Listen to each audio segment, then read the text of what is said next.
Hi అండి, మీకు పూల గురించి ఒక టిప్ చెప్దామని వీడియో చేస్తున్నానండి.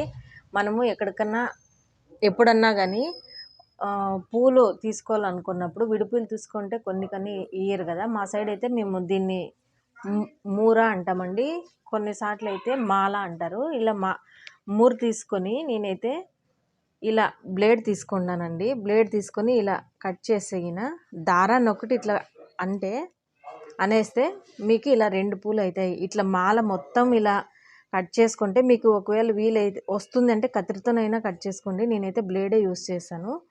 ఇలా కట్ చేసినప్పుడు పూలు చాలా అవుతాయండి మనకి. మనం శ్రావణాల్లో కానీ, కార్తీకాల్లో కానీ, నవరాత్రుల్లో కానీ, మాఘమాసంలో కానీ, ధనుర్మాసంలో కానీ ఎక్కువ పూజలు చేస్తుంటాం కదా. అట్లాంటప్పుడు ఇలా మాల తీసుకొని విడిపూలు చేసుకొని దేవుడికి పెడితే మనకి డబ్బులు అనేది సేవ్ అవుతాయండి. నేను ఇలాగే చేస్తాను, అందుకు మీకు కూడా ఈ వీడియో చేసి చెప్తానండి. మీరు కానీ చూడండి, అప్పుడు చూపించిన మాలని ఇలా విడదీసింటే ఎన్ని పూలు అయినాయో.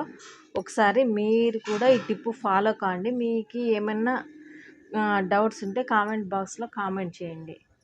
బాయ్.